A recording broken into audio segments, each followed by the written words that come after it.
Let's talk about the 10 worst Oscar wins of the 21st century. I'm focusing in on actors, actresses today, and I just want to get it out of the way. I like a lot of these actors and actresses. They've given great performances. What inspired this video was the fact that 50 years ago, The Godfather Part 2 won Best Picture, and guess what? Al Pacino didn't win it. A travesty that he does not win it for his performance in The Godfather Part 2.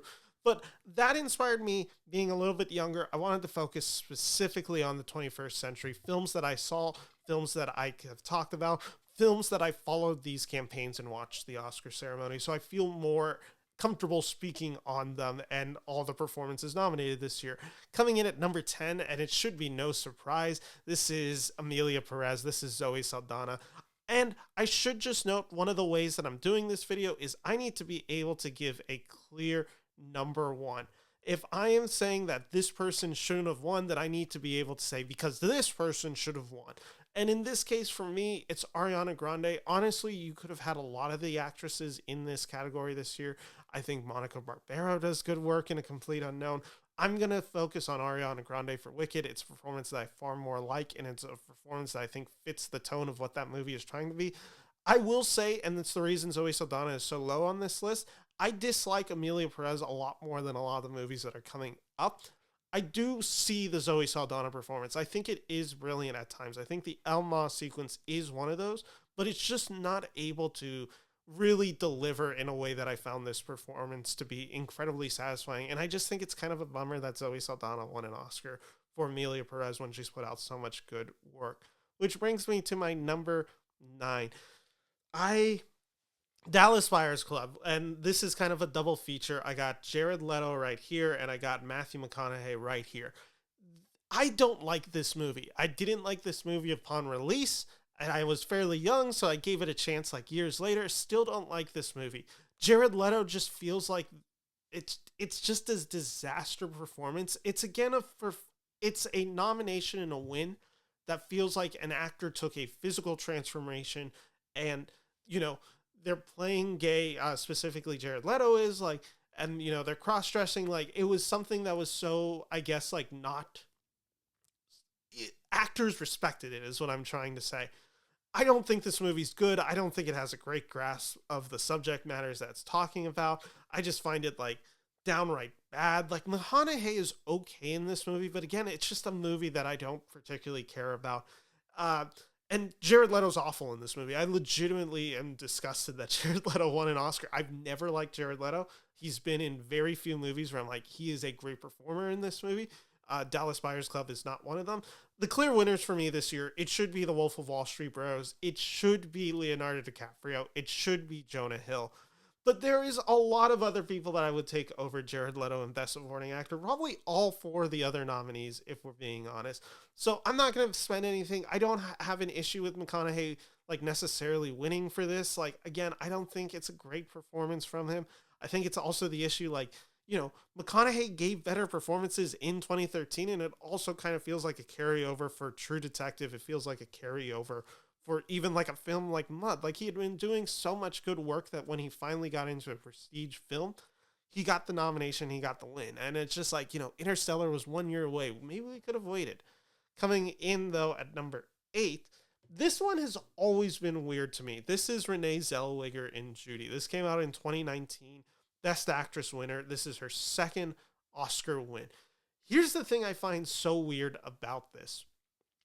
There was no competition in 2019. Like, she won it hands down, and everyone knew she was going to win. She had won all the precursors. And it's just like, Renée Zellweger already had an Oscar. Judy wasn't like this phenomenon. It's an okay movie, and I'll say Zellweger is pretty good in it. But, like, I just don't understand why this movie was, like, from the beginning, people saw it and they're like, yep, it's not even a contest anymore. It's just a pretty standard biopic movie that is kind of, unfortunately, has plagued the Oscars for decades, where the least interesting films and the least interesting performances given by actors and actresses ends up winning them their Oscar. I might have a few more on this list. But, honestly, and this one's an easy one because it's like, well, who should have beat her?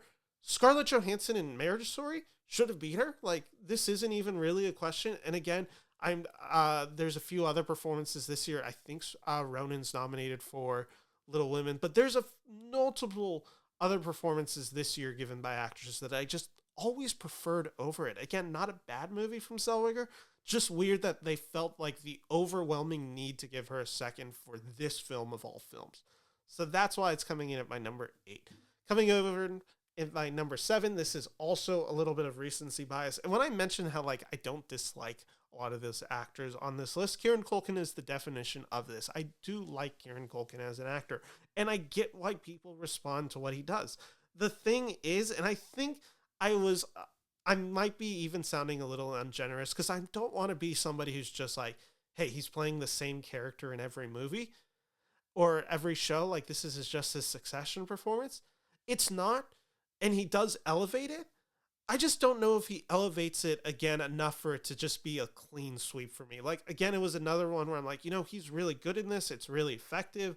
I don't know if it needed to win Best Supporting Actor, especially when Guy Pearce is right there for The Brutalist, especially when he doesn't even give the best performance in my mind from somebody from Succession. I think Jeremy Strong is outstanding in The Apprentice. And again, I just look at it, I'm like, he has really tough competition. Like Edward Norton was really good in Complete Unknown. Yora Borisov was really good in Anora. And it's again, when I'm looking at it and when I'm thinking about it, I'm like, really?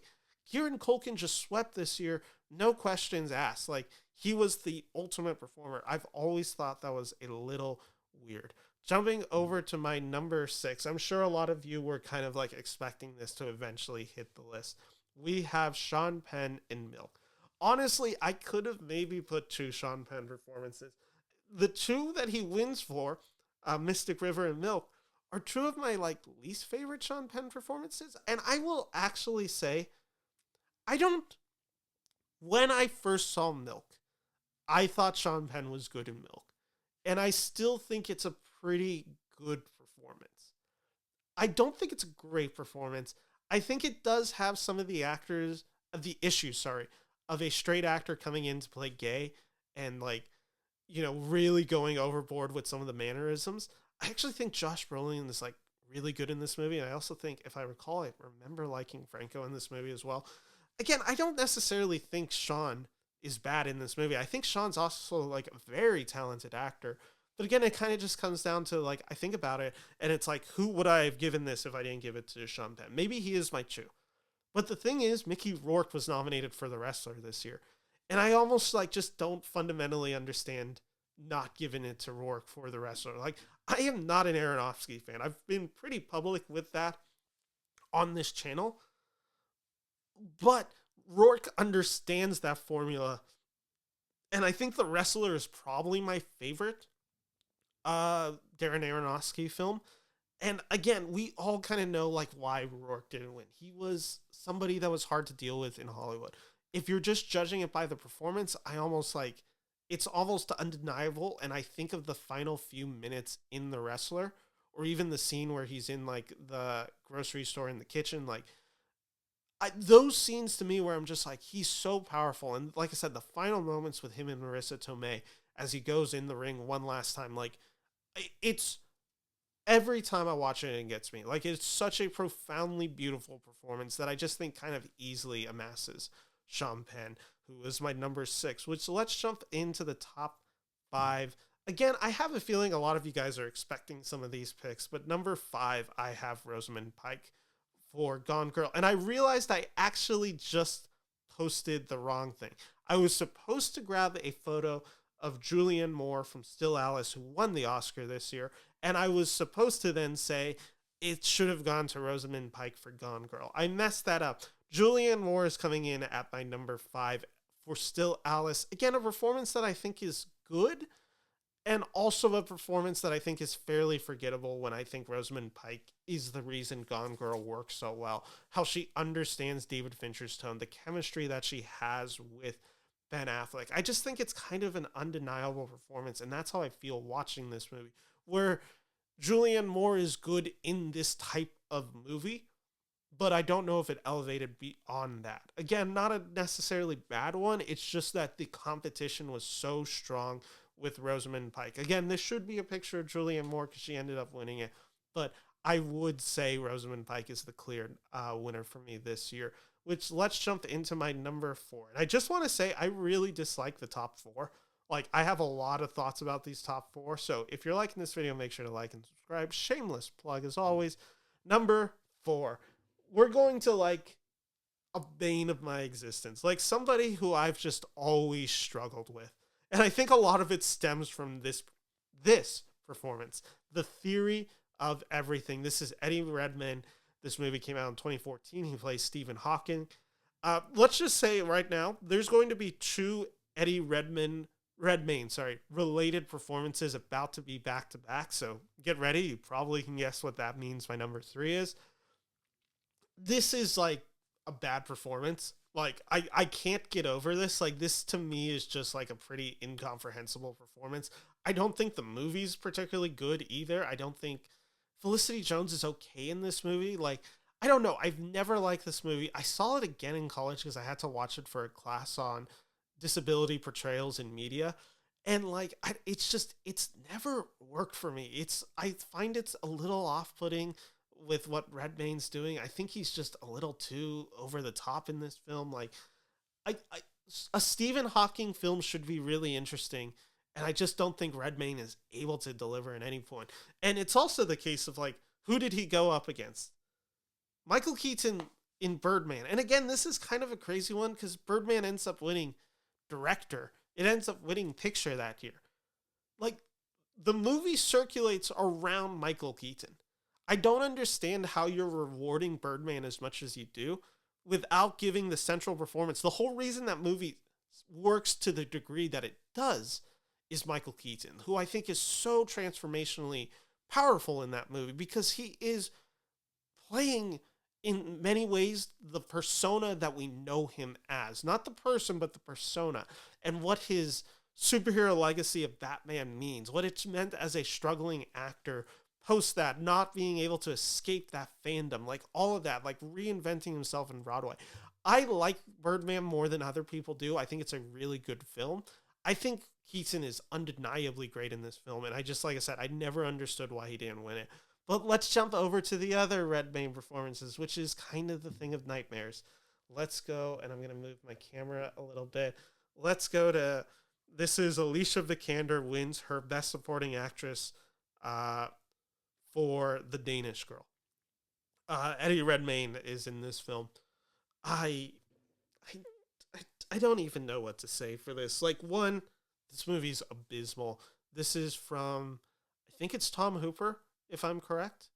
I think his thing goes The King's Speech in 2010, 2012 Les Mis, 2015 The Danish Girl, and then 2019 Cats, and then haven't heard from him since. So here's the thing. Alicia Vikander is not the worst part of this movie. The worst part is, like, hands down Eddie Redmayne. And I think he got an Oscar nomination for this film. He definitely didn't get the win, but I'm pretty sure he got the nomination. Everything that I said about Sean Penn times like 100. This is such a disastrous movie. This is such a, I would almost go as far as to say offensive performance. I don't know if it's intentionally offensive, but I watched it and I'm like, this doesn't work for me. It's not sitting well. Alicia Vikander. So here's my issue with this. Let's just like move away. We're gonna not focus on Eddie right now. We're gonna focus on Vikander. Good performance, I think. Here's the thing, like, they gave her this because she was an Ex Machina. Like, you could have given her the Best Supporting Actress nomination and win this year, and you just could have done it not for The Danish Girl. Like, you could have just given it to Ex Machina, and we'd all kind of remember this win fondly. What we're left with is her lesser of two performances in a very bad film that no one talks about, that no one remembers, that no one, from my understanding, like, really likes. Like, if you like The Danish Girl, throw it in the comments. I just don't know. Like, I look at the other nominees this year, like Rachel McAdams, Spotlight, great performance. Kate Winslet, Steve Jobs, I love that performance. Jennifer Jason Leigh, The Hateful Eight, great performance. Rooney Mara, Carol, like, those are all so much better than that. And again, if you gave Alicia Vikander the Oscar for Ex Machina, then I think you could legitimately put her up with the likes of McAdams, Winslet, Jennifer Jason Leigh, Rooney Mara, and you could be like, wow, that's one of the most competitive 5 best supporting actresses we've had. And instead, we're left with the Danish Girl. So, again, film that I dislike. Number 2, and this is the one that is the thumbnail image, we have Rami Malek, Bohemian Rhapsody. So, let me get again, this is another case of an actor I've just never got. I've never gotten the Rami Malek thing, and maybe it's because I never watched Mr. Robot. I think he's, like, fine as Freddie Mercury in a movie that's pretty actively bad. I'm going to share this experience. So I went to see Bohemian Rhapsody Thanksgiving break. I think it was my junior year in college. And a bunch of my friends, we all went to see this movie. It was a pretty empty theater. I think it was about like a week or 2 after it had released. And there's like a few people in the theater, but there's specifically like this just one solo guy, I think like 2 rows in front of us. Maybe he's the row in front of us. And every time there's any gay stuff in this movie, he just goes like, ugh! Like, he gets so disgusted. And I'm just like, you came to a Queen movie about Freddie Mercury as the star, and you didn't expect to see gay stuff? Like, what? Like, I just remember that experience so vividly. Like, it's not even like a bad experience that I remember. I mean, obviously, it's just like incredibly homophobic what this guy was doing. Like, yeah, like every time like Freddie Mercury was like kissing somebody. But like, the thing that I do remember specifically, it was like, it was almost became comedic, because like we all kind of just noticed it, and I nudged my buddy over and I'm like, what is happening right now? And it's like one of those memorable experiences that I've had where it's just like, what is happening? Like, how is this guy reacting this way? That's just an aside to this. Again, Rami Malek's fine in this movie. I don't necessarily think it's a bad performance per se. I don't think it's a great performance. It's a lot of lip syncing, and it's a lot of, oh wow, this guy looks like Freddie Mercury in a film that's just like, one is like so afraid of Freddie Mercury's personality and spirit that like it spends more of its time with a woman than it does like any of his like open secret / like closeted relationships. Like, that's an issue with me. So the fundamental form of this movie is an issue. And also it's just like the case of like, I look at it and I'm like, you know what, if you wanted to reward somebody for singing their own like songs in this film, like, how about like, there's another actor who was nominated this year who did the same thing, and it's Bradley Cooper for A Star Is Born. That's the thing. I've never been able to understand what's like, okay, what do you guys see in Rami Malek that you're not seeing in Cooper? Because I think Cooper is outstanding in A Star Is Born. To be honest, I'd give it to, again, this is a case where this is the worst performance by far of the 5 nominated that year. Bradley Cooper in A Star Is Born, I'd give it over to. Christian Bale in Vice, a movie that I don't particularly like, but I would still give it over to Bale. I think he's incredible in that film as well. Viggo Mortensen, Green Book, another movie I have a lot of issues with, and I think Viggo is better in Green Book than Rami Malek is in Bohemian. And Dafoe in that like Van Gogh movie, I forgot the exact name of it, but like, again, a performance that I thought was better than anything that I saw from Rami Malek. I'm sorry to all the Rami Malek stans. His best performance is in Oppenheimer. Like, just straight up, he is so much better utilized in Oppenheimer than he is in Bohemian Rhapsody. So that's why he's my number 2, which brings us to my number 1. And this one kind of hurts, because like, I grew up with Jamie Lee Curtis. I love Jamie Lee Curtis. She's such a magnificent actress. I've always had a fondness for her. And like, this is a weird Oscar year for Best Supporting Actress. I think the nominations, if I'm correct, Stephanie Hsu for Everything Everywhere All at Once, which we're about to get to. It's also Carrie Condon for The Banshees of Inisherin.